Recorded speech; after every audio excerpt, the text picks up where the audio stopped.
Hey, you guys. So today we're going to talk about discomfort.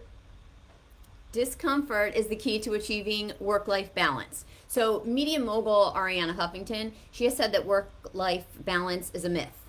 I tend to agree. So you might be thinking, wait, what? Tara, I thought this video was going to be about the key to achieving it, right? Well, yes, but I believe we need to think of balancing more in terms of blending. Okay, so when we shift our mindset to the idea of blending, it lessens the stress and anxiety that we feel caused by the pressure of balancing. Get it? So don't get me wrong, achieving work-life balance, blending, right, it's going to be an uphill struggle, right? It just is. You can't avoid it because it's a moving target that changes over time as your needs, wants, and desires change. But you can manage it. So whatever word you use to describe it, trying to create this harmony between your work life and your personal life is not for the weak of heart. Okay, for most people, the responsibilities and chores, commitments, stress, etc. will just merge and their entire life becomes a plate spinning act where they need to rush back and forth to keep it all in order, right? So the key to reducing stress and bringing about some order in your life is to implement a few effective strategies. So here too, there's a problem though, because we're creatures of habit, right? And introducing new habits comes with its own set of problems. We'll experience discomfort getting used to the new habits and routines, but you'll gain so much more in the long run once you adopt them and make them part of your lifestyle. Okay, so habit number one, we got to set clear boundaries. This habit applies to your family and your friends, but most importantly, it applies to you. This will be your greatest challenge. So how do you go about setting boundaries? Well, the first step will be to decide when you'll start work and when you'll stop. Okay, this is especially true when you're working from home. The difficulty here that most people will face is that they have so much freedom when working from home that it'll be tough to rein themselves in and be disciplined. So you'll also need to inform your family members not to intrude into your workspace and to give you time to work. Having specific blocks of time to work and rest will ensure that you're not working for too long and end up getting burnout, right? So that's habit one. Habit two, remove all distractions. There is another very difficult habit to develop, this is, right? So most of us are so connected to the world that taking a break from it to work in isolation, whether at home or in the office, seems ridiculous, right?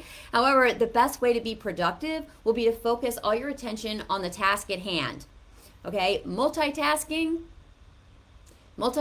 reduces your focus and productivity. Okay, you got to avoid it at all costs. It is not the best way to get things done. The best way to remove all distractions will be to silence your phone during your working hours, okay? It's even better if you can place it in another room so that you're less likely to be tempted to check on notifications and so on, right? Out of sight, out of mind. Dealing with social media addiction can be trickier because these platforms, right, cause a dopamine addiction in people. There's a small high that comes from checking your likes and shares and you get that instant feedback, right? So the best way to overcome that constant need to check on your social media would be to either turn off your Wi-Fi, or you can use apps like Rescue Time. That's one of my favorites. But do your best to reduce your distractions so you can feed your focus. Okay, so that's habit two. Habit number three, prioritize your time. Now let me explain what I mean by this. This applies to both work and other activities because there is a difference between doing work that moves the needle and frittering away hours on busy work that has you occupied but doesn't actually progress you in any way, right? You always want to dedicate most of your time on work that actually helps you elevate your business, whether you're working for yourself or someone else. Now, usually the tasks that keep you procrastinating are the ones that matter the most, right? It's just human nature. So focus on the work that matters and complete the rest later, okay? You'll find that you have more time for leisure and things that you love doing, and you'll have peace of mind without constantly worrying about your backlog of work, right? So you'll experience discomfort when developing these new productivity habits. This is just par for the course, right? You have to endure the comfort until the difficulty becomes easy, right? Until the difficult becomes easy and the easy becomes beautiful. Your life will be immeasurably better when your habits are good and you have blended aka balanced, your work life and your personal life. And if you think you'd benefit from it, I do have a free ebook that I'm happy to send to you if you think it'll further help you establish that harmony between your work life and your personal life. Totally free, no strings attached.